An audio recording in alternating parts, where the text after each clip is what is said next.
ইন্দ্রাণী গাঙ্গুলির আয়ুষ এবং কুসুমকে নিয়ে এত গর্ব অহংকার সব কিছু দুমড়ে মুচড়ে শেষ করে দেওয়ার আর এবার প্রতিজ্ঞা করলো দেবলীনা। হ্যাঁ বন্ধুরা, ভিডিওতে লাইক দিয়ে দেখতে থাকুন। যে মুহূর্তে কিনা দেবলীনা বাড়ি ফেরা মাত্রই যখন কিনা চিৎকার চেঁচামেচি করে রাগে ক্ষোভে ফেটে পড়ে এবং মীনাক্ষী যখন কিনা বলতে থাকি যে কি দেবলীনা খুব তো বড় বড় চ্যাটাং চ্যাটাং কথা বলছিলে যে তুমি নাকি সব কিছু করতে পারবে এবং দিদি তোমাকে কোনো প্রশ্ন করলে এই সমস্ত কিছু নিয়ে তুমি নাকি এই সমস্ত কিছু রেডি রেখেছো যে তুমি দিদিকে কি জবাবদিহি করবে, তাহলে এই সমস্ত কিছু কোথায় গেলো বলো তো? সম্পূর্ণটা ঘুষে গেলো। তুমি না বলো সবসময় যে আমি নাকি একটা ডাম্প, এবার কি হলো? তুমি তোমার চালাকিগুলো কি করলে এত তাড়াতাড়ি তোমার চালাকি ঘুচে গেল? ঠিক সেই মুহূর্তে দেবলীনা যখন বলতে থাকে যে এই ইন্দ্রাণী গাঙ্গুলির তার ছেলে একে দেওয়া শিক্ষা এবং কুসুমের উপরে ভরসা বিশ্বাস নিয়ে অনেক বেশি গর্ব অহংকার না, তাই সেই সমস্ত কিছু যদি ভেঙে গুঁড়িয়ে আমি না দিতে পেরেছি প্রেস মিডিয়ার সামনে, যদি গাঙ্গুলি গ্রুপ অফ কোম্পানিজে যদি আমি কেচ্ছা কেলেঙ্কারি না বার করতে পেরেছি, তাহলে আমার নামও দেবলীনা চ্যাটার্জি নয়। ঠিক সেই মুহূর্তে মীনাকে যখন বলতে থাকেছে তাহলে তুমি এবার পরবর্তীতে কী পদক্ষেপ নিতে চাইছো বলো তো দেবলীনা? আমি ঠিক বুঝতে পারছি না। অন্যদিকে দেবলীনা বলতে থাকছে আচ্ছা আন্টি ভাবো তো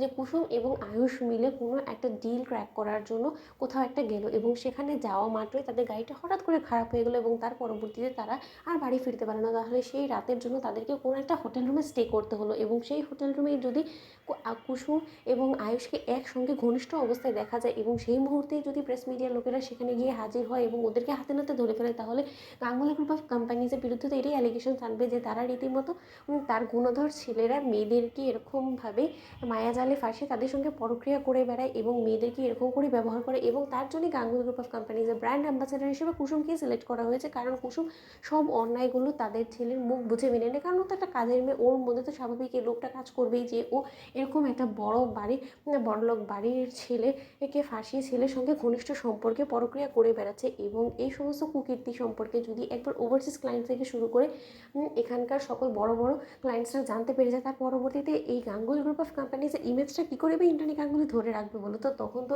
এই দেবলীনা চ্যাটার্জি হয়ে যাবে সর্বে সর্বা এবং দেবলীনা চ্যাটার্জিকে তখন আর ইন্দ্রাণী গাঙ্গুলি কোনো মতেই চুপ করাতে পারবে না, কারণ ইন্দ্রাণী গাঙ্গুলির তো মুখ একদমই বন্ধ করে দেবে এবং ইন্দ্রাণী গাঙ্গুলি রীতিমতো অহংকার গর্ব সব কিছু দুমড়ে মুচড়ে শেষ করে দেবো আমি। ঠিক সেই মুহূর্তে মীনাক্ষী বলতে থাকি কিন্তু এই সমস্ত কথা মুখে বললে তো হবে না, কার্যক্ষেত্রে করে দেখাতে হবে।